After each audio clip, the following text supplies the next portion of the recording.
성경을 가져오신 분은 성경을 들어주시고요. 성경이 없으신 분은 오른손을 들고 한번 따라해 주시면 좋겠습니다. 이 성경은 하나님이 나에게 주신 말씀입니다. 하나님의 말씀은 능력이 있습니다. 하나님의 말씀은 나를 변화시킵니다. 나는 이 말씀을 믿습니다. 아멘. 여러분의 고백대로 될 줄로 믿습니다. 여러분, 오늘은 추수감사주일입니다. 추수감사주일은 어떠한 날일까요? 하나님께서 우리에게 1년 동안 주신 것들을 기억하고 감사하는 날입니다. 한 해 동안 하나님이 우리에게 주신 것들을 여러분들께서 한번 생각해 보시고 돌이켜 보시고 하나님이 얼마나 우리를 선하고 풍성하게 인도해 주셨는지 확인하는 시간이 되면 좋겠습니다. 여러분은 하나님께 무엇을 감사하십니까? 무엇을 감사하기 원하십니까? 저는 개인적으로 홍콩에 와서 여러분과 함께 예배를 드리고 교회를 섬길 수 있게 된 것에 정말 감사드리고 있습니다. 그러나 우리가 하나님께 감사를 드리는 것만으로는 뭔가 부족합니다. 그것만으로는 추수감사절의 의미를 다 생각하는 것이 아닐 것입니다. 진정한 추수감사절의 의미는 무엇인가? 그것은 내가 받은 것을 세어보고 확인한 다음에 그것을 나누는 것입니다. 내가 받은 것만 확인하고 그치는 것이 아니라 내가 받은 것이 무엇인지를 확인한 다음에는 그것을 나눌 때 진정한 감사가 이루어지게 되는 것입니다. 오늘 말씀을 보면 4,000명을 먹이신 기적이 기록되어 있습니다. 이 기적을 통해서 나누어 주는 것의 풍성함과 유익함을 주님께서 오늘 우리에게 보여주고 알려주고 계십니다. 제자들은 적은 것을 가지고 있었습니다. 그러나 그것을 나누었을 때 놀라운 일이 일어났습니다. 문제는 무엇일까요? 문제는 제자들이 나누기를 싫어했다는 것입니다. 제자들은 왜 나누는 것을 싫어하였을까요? 예수님 곁에 있는 사람들이 유대인들이 아니라 이방인들이었기 때문입니다. 4,000명을 먹이시는 기적을 베푸시는 말씀을 오늘 저희가 봅니다만 이 4,000명은 누구인가? 유대인이 아니라 이방인들이었습니다. 여러분, 유대인들은 이방인들을 싫어하였습니다. 관계가 좋지 않았습니다.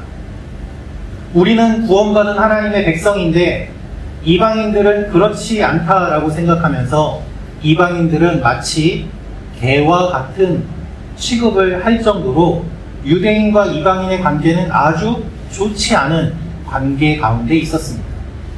그런데 예수님 옆에 이방인들이 있는데 그들에게 먹을 것을 나누어 주라고요? 제자들은 싫었던 것이죠. 여러분은 혹시 싫어하는 사람이 있습니까? 아무것도 주고 싶지 않은 정말 미운 사람이 있습니까? 네. 대답해줘서 고맙습니다. 우리는 나누어 주는데요. 우리 같이 예배 드리니까 너무 좋죠? 우리는 나누어 주는데 사실 내가 좋아하는 사람한테는 나누어 줄 수 있어요. 그런데 싫어하는 사람한테는 나누어 주기가 싫어요. 그냥 나만 갖고 싶지요. 그런데 예수님이 나누어 주라고 하신다면 여러분은 어떻게 하시겠습니까? 오늘 말씀을 통해서 그 내용을 한번 같이 보도록 할 텐데요. 마가복음 8장 1절부터 3절 말씀 다시 한번 읽어보도록 하겠습니다. 시작.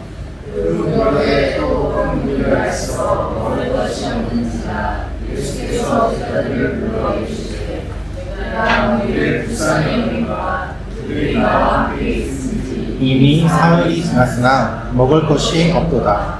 만일 내가 그들을 굶겨 집으로 보내면 길에서 기진하리라. 그 중에는 멀리서 온 사람들도 있느니라. 아멘. 성경은 예수님께서 많은 사람을 먹이신 사건이 2번 나옵니다. 여러분들께서 잘 아시는 오병이어 사건입니다. 보리떡 5개와 물고기 2마리로 5,000명을 먹이신 사건이지요.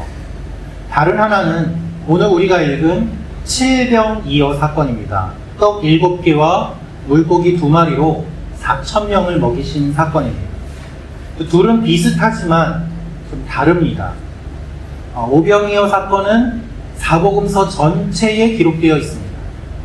그런데 7병이어 사건은 마태복음과 마가복음에만 기록되어 있습니다. 5병이어 사건은 유대인들이 먹었습니다. 그런데 7병이어 사건은 이방인들이 먹었습니다. 5병이어 사건은 저녁이 되어서 먹을 것이 없다고 되어 있는데 7병이어 사건은 3일 동안 예수님하고 같이 있었는데 이들이 먹을 것이 다 떨어졌다라고 이야기를 하고 있습니다. 5병이어 사건이 일어난 지 얼마 되지 않아서 7병이어 사건이 일어납니다. 즉 예수님의 제자들은 이미 5병이어 사건을 경험한 다음이고 그 이후에 이 사건이 얼마 되지 않아 일어났다는 것입니다. 큰 무리가 있습니다. 이 사람들이 예수님 곁에 모여 있습니다.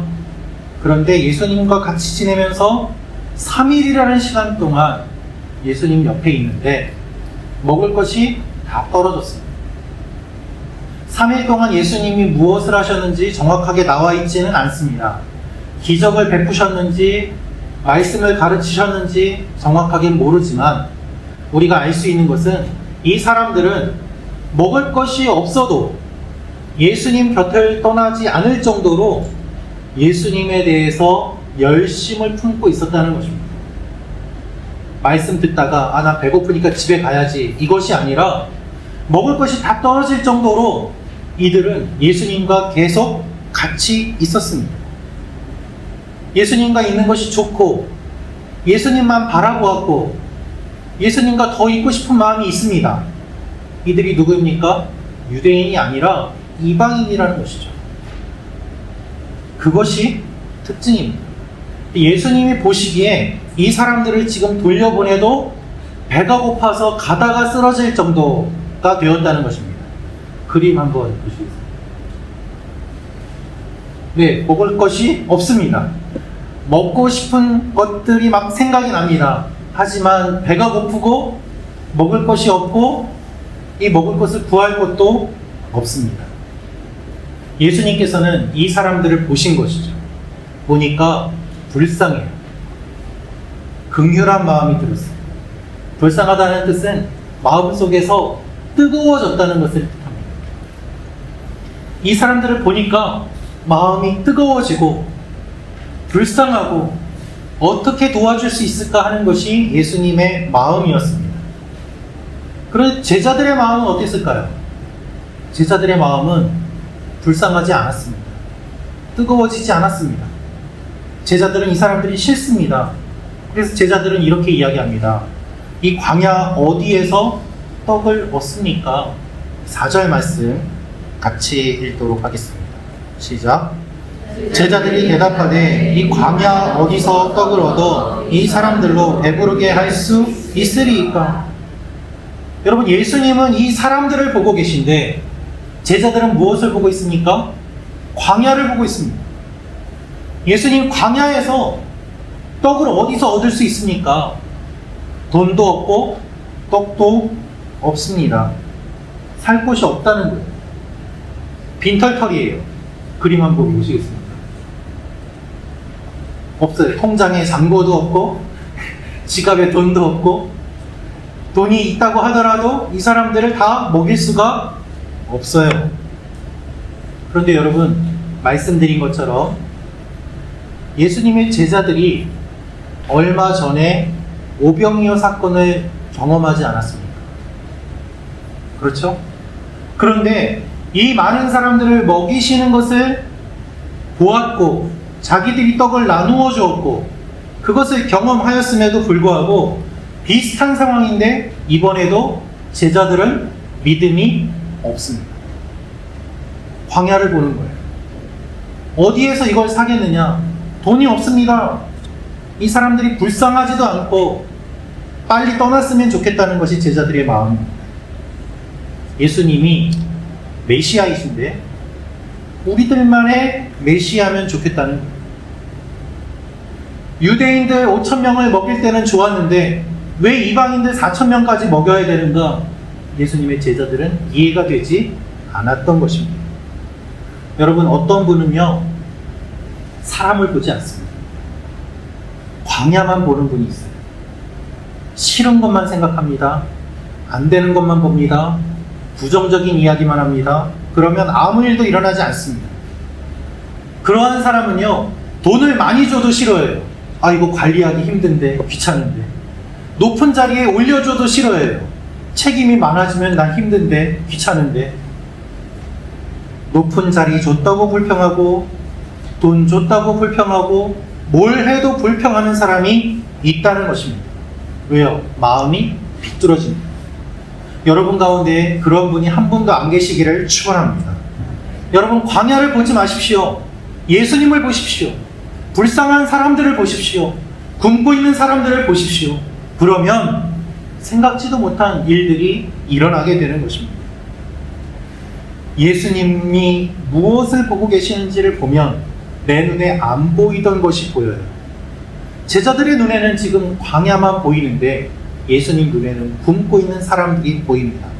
그래서 예수님은 말씀하십니다. 너희에게 떡이 몇 개 있느냐라고 말입니다.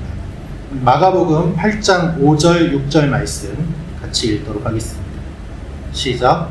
예수께서 물으시되 너희에게 떡 몇 개가 있느냐? 예수께서 그를 명하여 땅에 앉게 하시고 떡 7개를 가져사 축사하시고 떼어 제자들에게 주어 나누어 주게 하시니 제자들이 우리에게 나누어 주더라. 아멘. 예수님이 제자들에게 물어보십니다. 너희에게 떡이 몇 개 있느냐? 이 말은 이렇게 볼 수 있습니다. 너희는 지금 떡을 가지고 있다. 몇 개라도 좋다. 너희는 지금 떡을 가지고 있다. 라는 것이죠. 제자들은 오병이어를 경험했습니다. 그런데 여전히 예수님을 믿지 않습니다. 불만이 많습니다. 그들은 태연히 대답합니다. 예수님, 떡 7개밖에 없는데요. 여러분, 떡 5개로 5,000명을 먹이셨으니 떡이 7개면 이 사람들 충분히 먹이고도 남지 않습니까? 라고 이야기하지 않습니다. 오병이어 때보다 떡이 더 많은데 이들은 여전히 그것 가지고 불평하고 안 된다고 생각하고 예수님을 제안합니다. 태연하게 7개 있습니다. 이야기. 그런데 예수님은 그 떡을 축사하십니다. 원어를 보면 축사했다는 말이 감사했다는 뜻이에요. 적은 것 떡 7개 가져왔는데 이것을 보시고 예수님은 감사하시고 기도하십니다. 여러분, 예수님은 여러분에게 지금 물어보십니다. 너희는 떡이 몇 개 있느냐? 라고 말합니다. 여러분, 떡이 몇 개 있으십니까? 어떤 분은 많은 떡을 갖고 계실 수 있습니다. 어떤 분은 떡이 하나일 수도 있습니다. 반 개일 수도 있습니다. 그러나 중요한 것은 주님이 물어보신다는 것이죠. 너희에게 떡이 있다는 것입니다.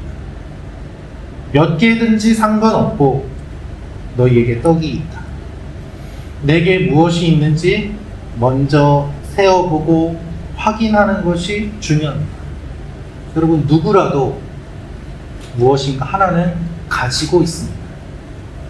아무것도 하지 못하는 갓 태어난 아기들은 세상 무엇보다도 더 많은 것을 줄 수 있는 귀한 존재 아니겠습니까? 그 아이가 돈을 못 벌어온다고 구박하는 부모는 아무도 없습니다. 그렇지 않습니까? 그 어떠한 약한 사람이라고 하더라도 가지고 있는 것이 있습니다. 그것은 본인은 깨닫지 못하지만 무엇과도 바꿀 수 없는 소중한 것일 수 있습니다. 재능이 있고, 마음이 있고, 말이 있고, 사랑이 있고, 몸이 있습니다. 그것을 들고 주님이 감사 기도를 드린 것처럼 우리도 그것으로 감사할 때 놀라운 일이 일어나게 되는 것이죠. 떡을 주신 다음에 무엇을 주셨을까요? 물고기를 주셨습니다. 우리 7절 말씀 같이 읽겠습니다. 시작. 또 작은 생선 2마리가 있는지라 이에 축복하시고 명하사 이것도 나누어 주게 하시니. 여러분, 오병이어하고 다르게 이 칠병이어 사건에서는 물고기를 표시하는데 작은 물고기라고 되어 있습니다. 작은 생선, 작은이 강조되어 있습니다. 오병이어는 그냥 물고기인데 칠병이어 사건에는 작은 물고기입니다. 여러분, 그림 한번 봐주시겠습니까? 이 물고기가 있어요. 오병이어 때 이 물고기를 먹었습니다. 다음 그림 한번 봐요. 그런데 칠병이어 때는 작은 물고기예요. 얼마나 작으냐 하면 생선으로 쳐주지도 않을 정도로 작은 물고기가 원래의 뜻입니다. 여러분, 우리가 낚시를 해도 작은 물고기 잡으면 못 먹을 정도 되면 다시 놔주지 않습니까? 그런데 그 정도로 작은 물고기라는 것입니다. 다음 그림은 이거는 뭘까요? 이건 다 먹은 물고기입니다. 웃으시라고 그림을 만들었는데 여러분, 아주 작은 물고기인데요. 작은 물고기라도 예수님이 나누어 주세요. 제자들 속마음에는 이거 나눌 게 뭐가 있지? 생각했을 것입니다. 예수님은 나누어 주세요. 여러분, 아주 작은 것이라도 나누십시오. 그러면 놀라운 일이 일어납니다. 작은 물고기라도 나누면 그것으로 배불리 먹을 정도가 되는 것이죠. 8절에서 10절 말씀 같이 읽도록 하겠습니다. 시작. 배불리 먹고 남은 조각 7 광주리를 거두었으며 사람은 약 4,000명이었더라. 예수께서 그들을 흩어 보내시고 곧 제자들과 함께 배에 오르사 달마누다 지방으로 가시니라. 아멘. 나누니까 어떤 일이 일어났을까요? 사람들이 먹었는데 배부르게 먹었습니다. 4,000명이 배부르게 먹었습니다. 여러분, 적은 것을 드렸는데 감사하고 나누니까 이렇게 풍성하게 되었습니다. 많은 사람이 먹습니다. 먹고 남습니다. 풍성합니다. 할렐루야. 사람들이 어떠한 얼굴이었을까요? 아마 이런 얼굴이었을 것 같습니다. 한번, 네, 다 같이 좋아하죠?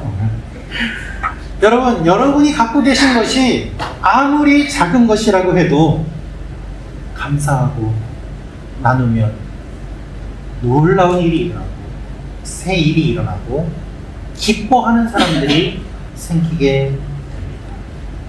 사람들은요, 자기가 좋아하는 사람에게 나누어 주고 싶어 합니다. 사람들은 그것이 당연하다고 생각합니다. 그러나 주님은 가난한 사람, 어려운 사람, 싫은 사람에게 나누어 주라고 하십니다. 이방인들에게 제자들이 나누어 주기 싫어하였지만 주님은 너희에게 떡이 몇 개 있느냐 물어보시고 그것을 나누게 하셨을 때 새 일이 일어납니다. 여러분, 좋아하는 사람한테 나누어 주는 것은 예수님 안 믿는 사람들도 할 수 있어요. 그런데 싫어하는 사람한테 나누어 주는 것은 예수님 믿는 사람만이 할 수 있습니다.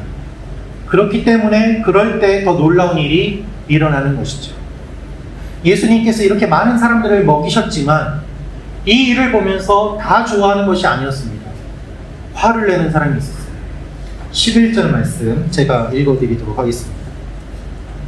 바리새인들이 나와서 예수를 힐난하며 그를 시험하여 하늘로부터 오는 표적을 구하거나. 바리새인들은 화를 냅니다. 비난합니다. 내가 메시아면 기적을 보여라는 거예요. 여러분, 5,000명도 먹이고 4,000명도 먹였는데 무슨 기적을 더 보일 필요가 있겠습니까? 그런데 바리새인들은 감사가 없고 감동이 없습니다. 예수님께 오히려 화를 냅니다. 여러분, 오늘은 추수감사주일입니다. 하나님이 우리에게 주신 것을 기억해 봅시다. 받은 것을 세어 봅시다. 내게 무엇이 있는지를 확인해 봅시다. 그리고 어려운 사람, 싫어하는 사람에게 내가 가진 것을 한번 나누어 봅시다. 바리새인들처럼 감사도 없고 감동도 없고 냉랭한 마음으로 차갑게 살아가는 사람들이 아니라 하나님 앞에 깨어있는 사람으로 살아가는 여러분과 제가 되기를 축원합니다. 제가 이 말씀을 준비하면서 마음속에 한 사람이 떠올랐습니다. 그래서 그분에게 제가 가진 것을 나누었습니다. 물론 싫어하는 사람 아닙니다. 그냥 아는 분인데요. 기도하는 가운데 그분의 마음이 떠올랐고 적은 것이지만 그것을 나누었습니다. 제 마음이 참 기쁘더라고요. 여러분, 여러분이 가진 것을 한번 나누어 보는 이번 한 주가 되시면 좋겠습니다. 추수감사절을 맞이하여서 여러분과 관계가 힘든 분을 위해서 많은 거 안 나누셔도 괜찮아요. 그분을 위해서 한 번만 더 생각하고 기도해 주셔도 그것이 나누는 것 아니겠습니까? 그분을 위해서 축복하는 기도 한 번이 더 놀라운 일을 이루는 씨앗이 되지 않겠습니까? 주님께서 여러분이 나누시는 작은 것들을 통해서 새 일들을 이루게 될 것입니다. 이것이 추수감사절의 진정한 의미입니다. 이번 한 주도 주님께서 주신 것을 세어보며 나눔으로 더 풍성한 한 주가 되시기를 주님의 이름으로 축원합니다.